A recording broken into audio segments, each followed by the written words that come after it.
ዛሬ በትውልዱ መካከል የቀጨጨው የሰለለው ነገር ተስፋ በሚታየው የማይታየውን ለማግኘት በተስፋ በሚጠፋው የማይጠፋውን ለማግኘት በተስፋ መመላለስ። ልጄ ሆይ በእግዚአብሔር ተስፋ አድርግ፣ በርታ፣ ልብህም ይጽና ነው የሚለው መጽሐፍ። ከሁሉ በላይ የሚያስብልን የሚያስጨንቀንን ሁሉ የሚያስወግድልን እርሱ እግዚአብሔር ነው።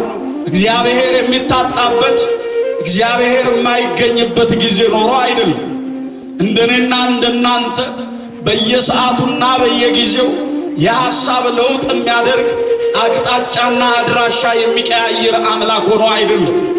የእግዚአብሔር ልጆች በምን አይነት መንገድ እግዚአብሔርን መፈለግ እንዳለብን ነቢዩ ሲናገር ክፉ ሰው ክፋቱን፣ ኃጢአተኛ ሰው ኃጢአቱን ይተው፣ ወደ እግዚአብሔር ይመለስ እርሱም ይምረዋል።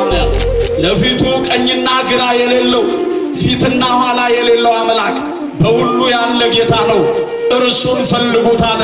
ከክፋት፣ ከኃጢአት፣ ከበደል፣ ከርኩሰት እግዚአብሔርን ከሚያሳዝን ክፉ ሥራ እየራቃችሁ እርሱን ፈልጉት። አባቶቻችን በዚህ መንገድ ሄደዋል። እግዚአብሔርን ፍለጋ ከተቀመጡበት ወንበር ተነስተው ከቤተ መንግሥታቸው ወጥተው ከነበሩበት ስፍራ ለቀው እግዚአብሔርን ፍለጋ የወጡ እግዚአብሔር በሕይወትና በዘመንህ ካንተ ጋር እንዲሆን ልጄ ሆይ የአምላክህን የእግዚአብሔርን ሕግ አትርሳ። እግዚአብሔርን ያገኘ ሰው ያርፋል። ቤተ ክርስቲያን እጇን ዘርግታ ምንጣፍ አንጥፋ የወንጌሉን ማዕድ ዘርግታ ስትጠራ እግዚአብሔርን ፍለጋ በፊቱ እንድንመላለስ ነው። ሰው ለከዋክብት ለጨረቃ የሚሰግድባት ሰማይና ምድርን የፈጠረ ጌታ የተረሳባት አምልኮተ ጣዖት የሰፈነባት ብዙ ባለዝና ሰዎች ያሏት ከተማ ነገር ግን እግዚአብሔር የሌላት ከተማ ነበረች። ምን አደርግልህ ዘንድ ትወዳለህ? ጌታዬ ምንም ነገር አልሻ፣ አንድ ነገር ብቻ እለምንሃለሁ፣ እርሱንም ማየት ብቻ። ክብርህን ማየት፣ ጌትነትህን ማየት፣ ማዳንህን ማየት፣ አምላክነትህን ማየት። ድውያነ ሥጋን በተአምራት ድውያነ ነፍስን በትምህርት ስትፈውስ ማየት። ሰማያውያን መላእክት ከሰማይ ወደ ምድር ያንተን ምሕረት ከምድር ወደ ሰማይ የእኛን ጸሎት ሲያሳርጉ ማየት አለ። ብዙዎች በእምነታቸው ስለጸኑ ከእምነታቸው ጽናት የተነሳ የአናብስትን አፍ ዘጉ፣ የእሳትን ኃይል አጠፉ፣ ነገሥታትን ድል ነሱ። ይህ ዓለም ለነርሱ አልተገባቸውምና የበግ ሌጦ ለብሰው ሀገር ለሀገር ዞሩ። ተስፋ ነው እግዚአብሔር የሚገኝበት መንገድ ምንድነው አልኳቸው? ተስፋ። ዛሬ በትውልዱ መካከል የቀጨጨው የሰለለው ነገር ተስፋ።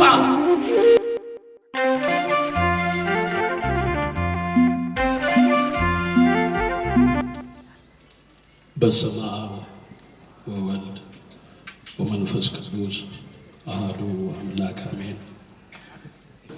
መጽሐፍም እንደሚናገረው ልጆቼ ሆይ ትምህርቴን ስሙ፣ ጠቢባንም ሆኖ ቸል አትበሉ። ዕለት ዕለት በደጄ መግቢያ የሚተጋ የደጄንም መድረክ የሚጠብቅ የሚረግጥ እርሱ ምስጉን ነው። እኔን ያገኘ ሕይወትን ያገኛል፣ እኔን ያጣ ራሱን ይጎዳል። የሚጠሉኝ ሁሉ ሞትን ይወዳሉ ነውና የሚለን እግዚአብሔር ሲናገርን በማስተዋል እንድንሰማው ውሳጣዊ የልቡናችንን ጆሮ ይክፈትልን። እግዚአብሔር በረዳን መጠን የምንነጋገርበት የመጽሐፍ ቅዱስ ክፍል ሐሳብ የሚሆነው በዚህ በትንቢተ ኢሳይያስ ምዕራፍ 55 ቁጥር 5 ላይ ያለውን ኃይለ ቃል መነሻ አድርገን ነው። በትንቢተ ኢሳይያስ ምዕራፍ 55 ቁጥር 5 እግዚአብሔርን በሚገኝበት ጊዜ ፈልጉት። እግዚአብሔርን በሚገኝበት ጊዜ ፈልጉት፣ ቀርቦም ሳለ ጥሩት። እስቲ ይህንን ቃል ሁላችንም ድምፃችንን ከፍ አድርገን እንመስክር። እግዚአብሔርን በሉ ሁላችሁ በሚገኝበት ጊዜ ፈልጉት ቀርቦም ሳለ ጥሩት። ማንን? ምን በሚልበት ጊዜ? አቤት በሚገኝበት ጊዜ ምን በሉት? ፈልጉት ቀርቦም ሳለ ጥሩት። ክፉ ሰው ክፋቱን፣ ኃጢአተኛ ሰው ኃጢአቱን ይተው፣ ወደ እግዚአብሔርም ይመለስ እርሱም ይምረዋል ነው የሚለው ነቢዩ። እግዚአብሔርን በሚገኝበት ጊዜ ፈልጉት ቀርቦም ሳለ ጥሩት። ክፉ ሰው ክፋቱን፣ ኃጢአተኛ ሰው ኃጢአቱን ይተው፣ ወደ እግዚአብሔርም ይመለስ እርሱም ይምረዋል ይለናል። የመምጣታችን የመሰባሰባችን በዚህ ታላቅ ማዕድ ላይ የመገኘታችን መሰረታዊው ዓላማ እግዚአብሔርን ፍለጋ ነው። ከኃጢአት ሸክም ለማረፍ፣ መለኮታዊ ድምፁን ለመስማት፣ ዘላለማዊ ቃሉን ለመስማት ነው። የመምጣታችን ዋነኛው ሐሳቡ ይሄ ነው። ምናልባትም በምድራችን ላይ ስንኖር በእያንዳንዳችን የየዕለት ተዕለት ሕይወታችን ውስጥ ብዙ ፍላጎቶች ይኖራሉ። ትላንት ያገኘነው ዛሬ የጨበጥነው ነገ የምናጣው፣ ትላንት የሞላ ዛሬ የጎደለ፣ ትላንት ያጽናናን ዛሬ ያሳዝነን ብዙ ነገር ይኖራል።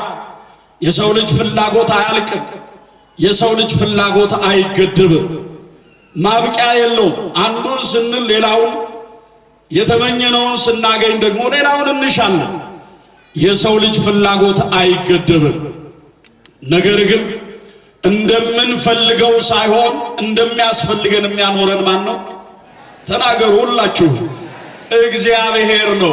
እንደምንፈልገው ሳይሆን እንደሚያስፈልገን የሚያኖረን፣ የሚጠብቀን፣ የሚደግፈን፣ እኛ ከኛነታችን በላይ፣ እኛ ለኛነታችን ከማሰባችን በላይ የሚያስብልን የሚያስፈልገንን የሚያውቅ እግዚአብሔር ነው። ሐዋርያው ቅዱስ ጳውሎስ ለቆሮንቶስ ክርስቲያኖች ሲጽፍ በዚህ በሁለተኛ ቆሮንቶስ ምዕራፍ 6 ቁጥር 36 ላይ እንዲህ ይላል፣ እርሱ የሰማይ አባታችን አምላካችን እግዚአብሔር ነው ይላል። እርሱ የሰማይ አባታችን አምላካችን እግዚአብሔር ነው፣ እኛም ልጆቹ ነን ይላል። እኛ ምኖቹ ነን? አባት ለልጁ የሚረባውን ያውቃል፣ የሚያስፈልገውን ያውቃል፣ የሚጠቅመንን ያውቃል። ለዚህ ነው አንቀጸ ብፁዓን ወይንም የተራራው ስብከት ተብሎ በሚጠራው አስተምሮ ላይ ራሱ የቃሉ ባለቤት አምላካችን መድኃኒታችን ኢየሱስ ክርስቶስ አትጨነቁ፣ የሰማይ አዕዋፍን ተመልከቱ፣ አይዘሩም፣ አያጭዱም፣ በጎተራ አያከማቹም፣ የሰማይ አባታቸው አምላካቸው እግዚአብሔር ይመግባቸዋል ካለ በኋላ ከእናንተ ከልጆቻችሁ መካከል ዳቦ ቢለምነው ልጁ ዳቦ ቢለምነው ድንጋይ የሚሰጠው ማን ነው? አሳ ቢለምነው እባብ የሚሰጠው አለን? ክፉዎች ስትሆኑ ለልጆቻችሁ በጎ ነገርን ማድረግ ትወዳላችሁ፣ የሰማይ አባታችሁ አምላካችሁ እግዚአብሔር ምን ያህል እንደሚያስብላችሁ እወቁ ይለናል። ከሁሉ በላይ የሚያስብልን፣ የሚያስጨንቀንን ሁሉ የሚያስወግድልን እርሱ እግዚአብሔር ነው። ለዚህ ነው ነቢዩ ኢሳይያስ እግዚአብሔርን በሚገኝበት ጊዜ ፈልጉት ቀርቦም ሳለ ጥሩት አለ። እግዚአብሔር የሚታጣበት፣ እግዚአብሔር የማይገኝበት ጊዜ ኖሮ አይደለም። እንደኔና እንደናንተ በየሰዓቱና በየጊዜው የሐሳብ ለውጥ የሚያደርግ አቅጣጫና አድራሻ የሚቀያየር አምላክ ሆኖ አይደለም።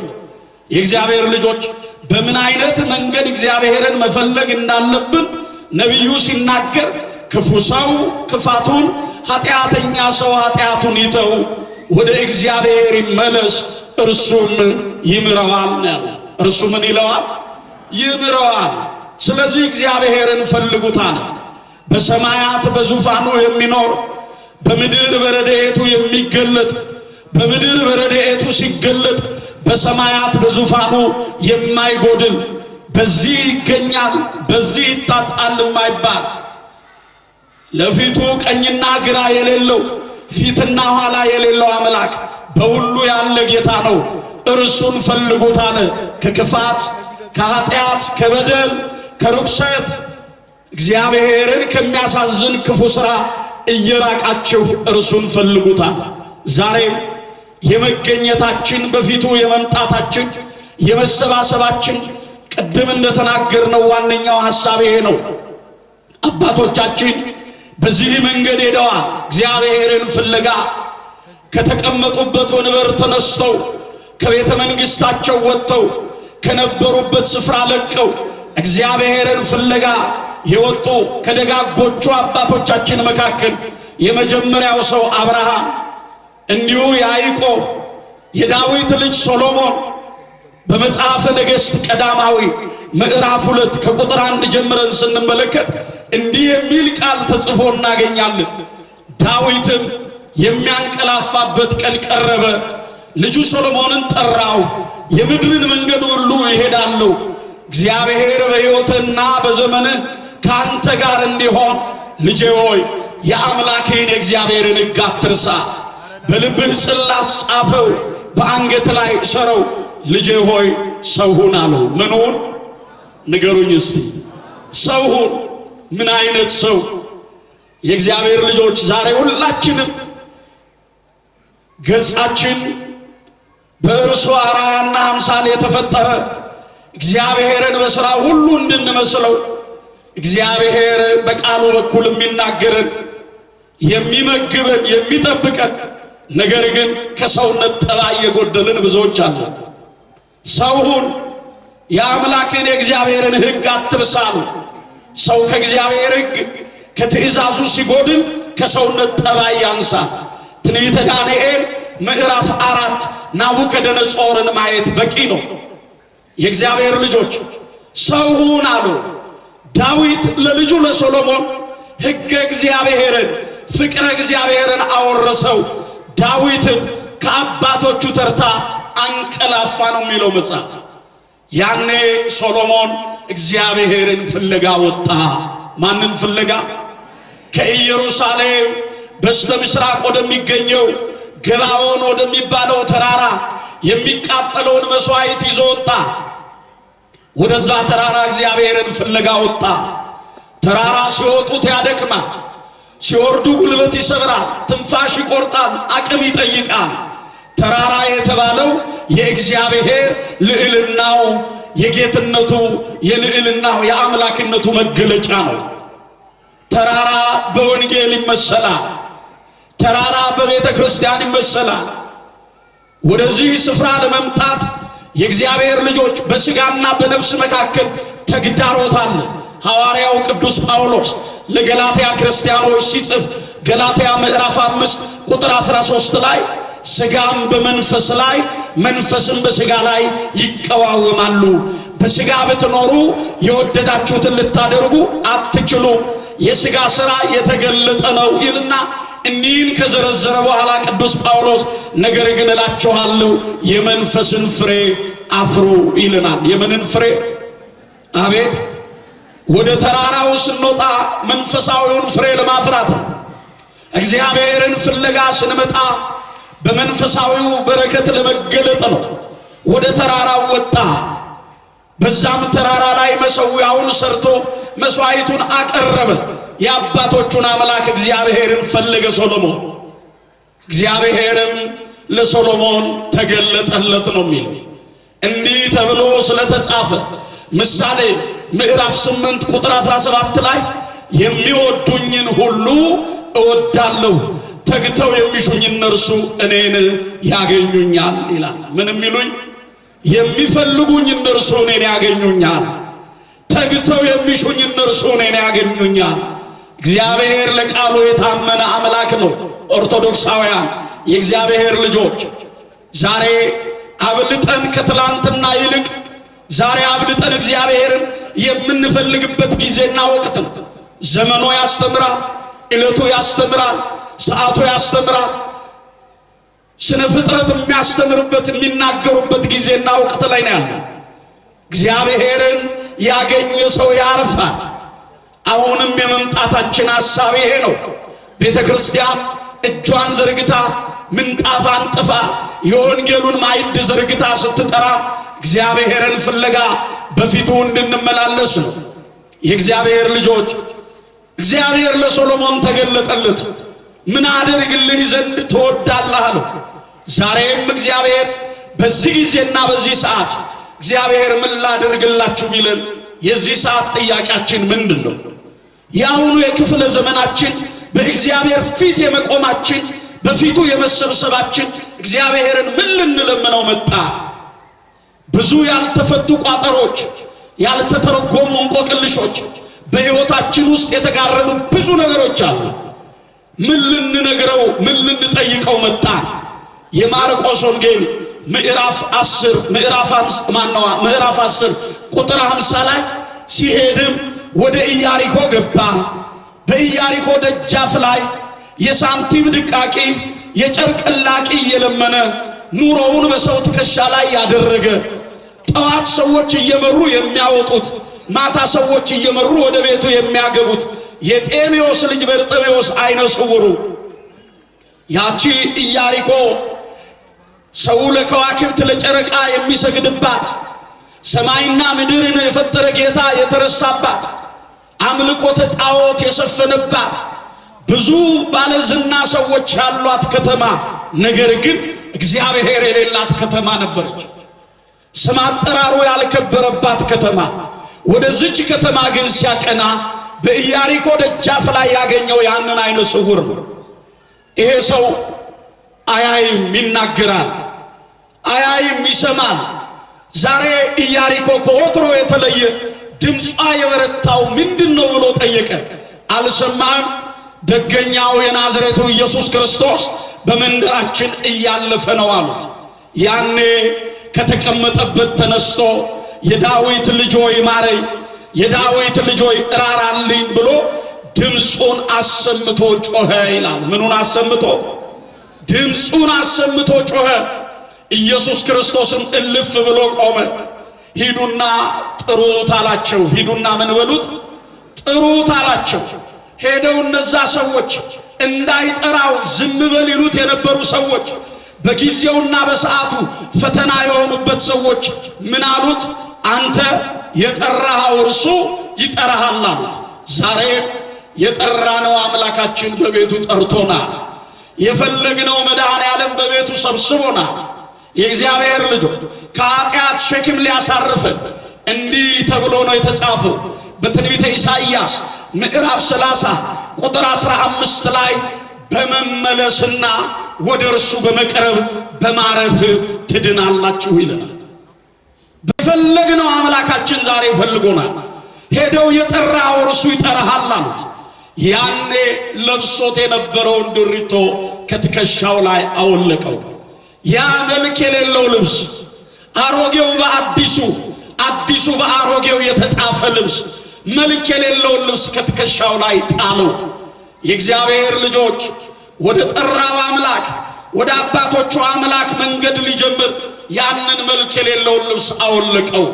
ዛሬ በልባችን ትከሻ ላይ የተለበሰ በህሊናችን ትከሻ ላይ ያለ የኃጢአት ድሪቶ የበደል የርኩሰት ድሪቶ እግዚአብሔር የማይወደው የማይፈቅደው ድሪቶ እግዚአብሔር ከልባችን ትከሻ ላይ እንዲያውልቅልን ፈቃዱ ይሆንልን። ያንን አውልቆ ሩጫ ጀመረ። የእግዚአብሔር ልጆች ምን አደርግልህ ዘንድ ትወዳለህ አለው። ጌታዬ ምንም ነገር አልሻ፣ አንድ ነገር ብቻ እለምንሃለሁ፣ እርሱንም ማየት ብቻ፣ ክብርህን ማየት፣ ጌትነትህን ማየት፣ ማዳንህን ማየት፣ አምላክነትህን ማየት፣ ድውያነ ሥጋን በተአምራት ድውያነ ነፍስን በትምህርት ስትፈውስ ማየት፣ ሰማያውያን መላእክት ከሰማይ ወደ ምድር ያንተን ምሕረት ከምድር ወደ ሰማይ የኛን ጸሎት ሲያሳርጉ ማየት አለ። ኢየሱስ ክርስቶስ አይኑን ዳሰሰው ይላል። ያን አይኑ በራ ነው የሚለው። እግዚአብሔር የልባችንን አይን ያበራልን። የእግዚአብሔር ልጆች እግዚአብሔርን በሚገኝበት ጊዜ ፈልጉት፣ ቀርቦም ሳለ ጥሩት። እግዚአብሔር የሚገኝባቸው መንገዶች እንደ ቤተ ክርስቲያናችን አስተምህሮ የመጀመሪያው እምነት ነው። የመጀመሪያው ምንድነው? ንገሩኝ። ቅዱስ ጳውሎስ ለዕብራውያን ክርስቲያኖች ሲጽፍ ዕብራውያን ምዕራፍ 11 ቁጥር 1 ላይ እምነት ተስፋ ስለምናደርገው ነገር የሚያስረግጥ ነው፣ የማናየውንም ነገር የሚያስረዳ ነው። ለሽማግሌዎች እንደተመሰከረላቸው እወቁ። አቤል ከቃየል ይልቅ የከበረውን መስዋዕት በእምነት ለእግዚአብሔር አቀረበ፣ እግዚአብሔርም ወደ አቤልና ወደ መስዋዕቱ ተመለከተ። በእምነት አቀረበ፣ እግዚአብሔርም ወደ አቤልና ወደ መስዋዕቱ ተመለከተ። እግዚአብሔር የሚገኘው መጀመሪያ በእምነት። ለዚህ ነው ጥበበኛው ሶሎሞን በመጽሐፈ ምሳሌ ምዕራፍ 29 ቁጥር 16 ላይ ልጄ ሆይ እምነትህ በእግዚአብሔር ላይ ይሆን ዘንድ ዛሬ ላንተ ይሄንን ነገርኩ ይላል። በማን ላይ ይሆን ዘንድ ንገሩኝ እስቲ? በእግዚአብሔር ላይ ይሆን ዘንድ ዛሬ ላንተ ይሄንን ነገርኩህ። የእግዚአብሔር ልጆች ስለ እምነታቸው ጃንደረቦች ሆኑ፣ ራሳቸውን ለእግዚአብሔር የለዩ፣ በሚታየው ዓለም የማይታየው በምድራዊው ሰማያዊው በጊዜያዊው ዘላለማዊውን ስላገኙት ስለነዛ ስለ ደጋጎቹ ቅዱስ ጳውሎስ ሲጽፍ ምንድነው ያለው? ስለነ ባርቅ፣ ስለነ ዮፍታሔ፣ ስለነ ጌዲዮን፣ ስለነ ሶምሶን እንዳልተርክ ጊዜ ያጥረኛል። ይሄ ብቻ አይደለም። ብዙዎች በእምነታቸው ስለጸኑ ከእምነታቸው ጽናት የተነሳ የአናብስትን አፍ ዘጉ፣ የእሳትን ኃይል አጠፉ፣ ነገሥታትን ድል ነሱ።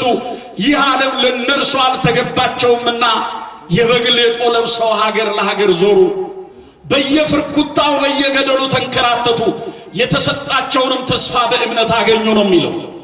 የእግዚአብሔር ልጆች እግዚአብሔር የሚገኘው በእምነት ነው።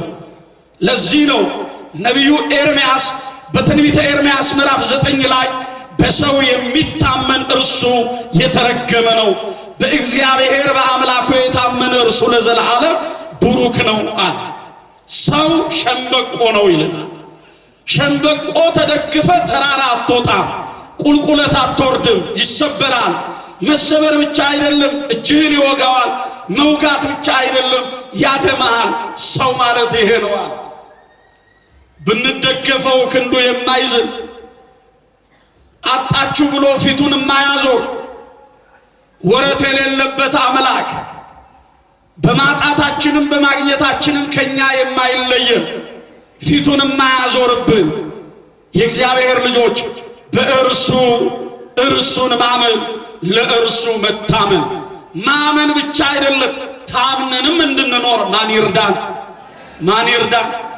ሐዋርያው ቅዱስ ዮሐንስ በራእየ ዮሐንስ ምዕራፍ 2 ቁጥር 10 ላይ እስከ ሞት ድረስ የታመንክ ሁን የሕይወትንም አክሊል አቀዳጅሃለሁ ነው የሚለው።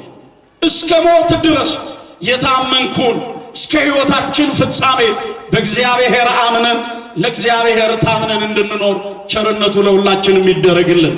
ሁለተኛው ተስፋ ነው። እግዚአብሔር የሚገኝበት መንገድ ምንድነው አልኳችሁ? ተስፋ። ዛሬ በትውልዱ መካከል የቀጨጨው የሰለለው ነገር ተስፋ ነው። የእግዚአብሔር ወዳጆች የክርስትናው አንዱ ሕይወት ተስፋ ነው። በሚታየው የማይታየውን ለማግኘት በተስፋ በሚጠፋው የማይጠፋውን ለማግኘት በተስፋ መመላለስ። ልጄ ሆይ በእግዚአብሔር ተስፋ አድርግ፣ በርታ፣ ልብህም ይጽና ነው የሚለው መጽሐፍ። በማን ተስፋ አድርግ? በገንዘብህ አይደለም፣ በጉልበትህ አይደለም፣ በእውቀትህ አይደለም፣ በስልጣንህ አይደለም፣ በዝናህ በስምህ አይደለም። በእግዚአብሔር ተስፋ የማይቆረጥበት አምላክ ነው እግዚአብሔር። በእግዚአብሔር ተስፋ አድርግ፣ ልብህም ይጽና። እንደውም ቅዱስ ጳውሎስ ለቆሮንቶስ ክርስቲያኖች ሲጽፍ በዚህ በሁለተኛ ቆሮንቶስ ምዕራፍ 6 ቁጥር 4 ላይ በብዙ እንገፋለን፣ እንጨነቃለን፣ እናመነታለን እንጂ ተስፋ አንቆርጥም አለ። ምን እንላለን? እናመነታለን እንጂ ምን አንቆርጥም። ጨርሻለሁ። በብዙ እንገፋለን፣ እንጨነቃለን፣ እናመነታለን እንጂ ተስፋ አንቆርጥም። ዛሬ ብዙ ተስፋ የሚያስቆርጡ ነገሮች በፊታችን ሊጋረጡ ይችላል። ግዴላችሁም እግዚአብሔር ተስፋችን ነው። ከመከራ ቀን መውጫችን እግዚአብሔር ተስፋችን ነው። ጥልቁን መሻገሪያችን እግዚአብሔር ተስፋችን። ቅዱስ ጳውሎስ ሲላስና ጴጥሮስ በኢየሩሳሌም ከተማ ሲያስተምሩ ክፉዎች አይሁድ ይዘዋቸው በዘንግ ራሳቸውን እየደበደቡ በከተማ መካከል አዙረው ከከተማ አውጥተው ሊገድሏቸው ፈለጉ። ልብ በሉ። ያኔ ዱላው በረታ። ቅዱስ ጴጥሮስ ወድቋል፣ ሲላስ ወድቋል። ቅዱስ ጳውሎስ የአይሁድን ዘይቤያቸውን የአስተምሮታቸውን ስልታቸውን ክህደታቸውንም ያውቃል። ከመካከላቸው ጠፍቶ ሄደ። ወደ ከተማ ገብቶ ሳንቲም አውጥቶ እጀ ጠባብ ገዝቶ የነሱን እጀ ጠባብ ለብሶ መጠምጠሚያቸውን አድርጎ ሲሮጥ ወደ ወንድሞቹ መጣ። ገረገራው ላይ ቆሞ ምንድነው የምሰማው ብሎ ጠየቃቸው። አንተ ለከተማችን እንግዳ ነህ አሉት። አለባበሱ ንግግሩ እነሱን ይመስላል። አይደለም ምን ሆናችኋል አላቸው። እነዚህ የኢየሱስ ክርስቶስ ባሪያዎች ነን የሚሉ ተከታዮቻቸውን ያበዙ ለቄሳር ግብርን የከለከሉ ዛሬም በትምህርታቸው ከተማችንን የሞሉ ሙት እናስነሳለን፣ ድዊ እንፈውሳለን እያሉ ከተማችንን ያስጨንቃሉ ብለው ነገሩት። እስቲ ያሳልፉ ይለያቸዋልና እንዲህ መሃላቸውን ቆርጦ ሄደ። ቅዱስ ጴጥሮስን ከወደቀበት አነሳና አንድ ጊዜ በጥፊ መታው። ሲመታው የመታው ጳውሎስን ጴጥሮስ ቀና ብሎ ምን ነው ወደ ቀደመ ሥራ ተመለስክ? ዝም በላ። አሁን ወደ ሕዝቡ ዞራልና በእውነት በሀገራችሁ እነዚህ ሰዎች ሙት እናስነሳለን ካሉ የሞተ ሰው የለም አላቸው። አለ፣ የሀገረ ገዢው ልጅ ሞቶ አስክሬን በቤት ነው አሉት። ሂዱ ይዛችሁ ነው አላቸው። ያንን ይዘው መጡ። በተዘጋ ቤት አኑሩት አላቸው። በተዘጋ ቤት አስቀመጡ። ከቃሉ ጋር ናቸው። ያንን በዛ አስቀመጡና ቅዱስ ጳውሎስ ምን አላቸው? እንግዲያውስ አላቸው እኔ እነዚህ ሰዎች ይህንን የሀገረ ገዢ ልጅ የሞተውን አስክሬን ማስነሳት ቢያቅታቸው ነገ ከመካከላችን ጠፍተው ሄደው ችግር እንዳይሆኑብን እኔ እነሱን ልጠብቅ፣ እናንተ ወደ ከተማ ግቡ። ጠዋት ስትመጡ ላልሰማ አሰምታችሁ የሰማችሁትም ሳትቀሩ እነሱን መግደያ የሚሆን ሰይፍና ዱላ ይዛችሁ ነው አላቸው። በጣም ደስ አላቸው። በሞት ተስማምተው ወደ ከተማ ገቡ። ልክ ያችን ስፍራ ለቀው ሲሄዱ የመጀመሪያ ያደረገው ቅዱስ ጳውሎስ እጀ ጠባቡን አወለቀው፣ መጠምጠሚያውንም ፈቶ ጣለው። ጴጥሮስን ከወደቀበት አንስቶ ቁስሉን አጥቦ ወደ ተዘጋው አስክሬን ወዳለበት ሲላስንም ወደዛ አስገባና ደጃፋቸውን ዘግተው ጉልበታቸውን በምድር አስነክተው እጃቸውን ወደ ሰማይ ዘርግተው የአባቶቻችን የአብርሃም የይስሐቅ የያዕቆብ አምላክ ሆይ ብለው ተማጸኑ። በኤልያስ ላይ አድረህ ተአምራትን የሠራ አልዓዛርን እንደ ዓይን ጥቅሻ ከሞት የቀሰቀስ ጌታ ሆይ የሕይወት ባለቤት ሆይ ብለው ቀና ብለው እየጸለዩ ቀና እንዳሉ ወደ ምድር ሳይመለሱ ታሪክ ተቀይሯል። እግዚአብሔር ይችላል አይችልም? አመስግኑት እስቲ። የሀገረ ገዢው ልጅ ተነስቷል። ከነሱ ጋር እጁን ዘርግቶ ተመለከቱት። እጅግ በጣም ተደነቁ። እየዘመሩ ያቺ ቤት መሰረቷ እየተናወጠ ያ ሌሊት ነጋ። ጠዋት ሲመጡ ትተዋቸው የሄዱት 3 ናቸው። አንደኛው የሀገረ ገዢው ልጅ የሞተ አስክሬን፣ ነገር ግን 4 ሆነው አገኟቸው።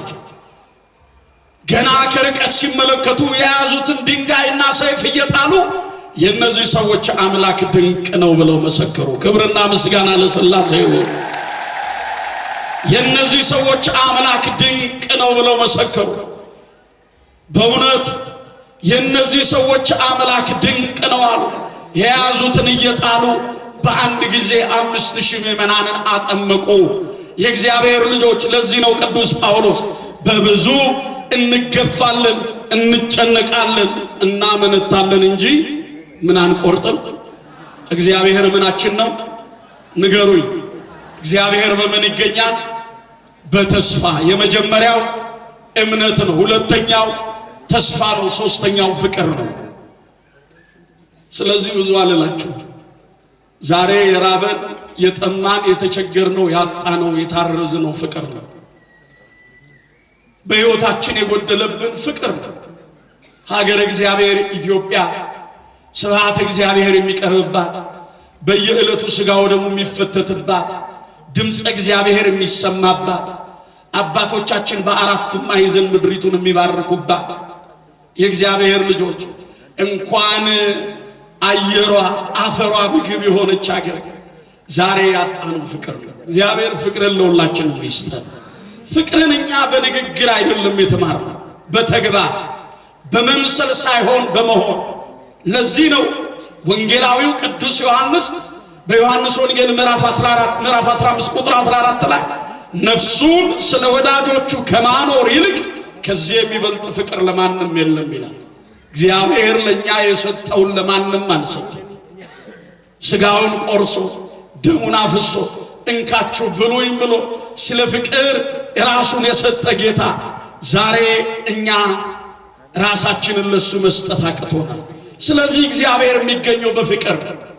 ቅዱስ ጳውሎስ እምነት፣ ተስፋ፣ ፍቅር እነዚህ ሦስቱ ጸንተው ይኖራሉ፣ ከነዚህ ፍቅር ትበልጣለች። እምነት ቢኖረን ያለ ፍቅር፣ ተስፋ ቢኖረን ያለ ፍቅር ሕይወት አልባ ነው። የእግዚአብሔር ልጆች ዛሬ እርስ በራስ ከመነካከስ፣ ከመጠላላት፣ ከመለያየት መንፈስ ወጥተን እግዚአብሔር የሚገኝበትን መንገድ ይዘን በፍቅር በእምነት በፍቅር በተስፋ በፍቅር እንድንመላለስ ቸርነቱ ለሁላችንም ይደረግልን።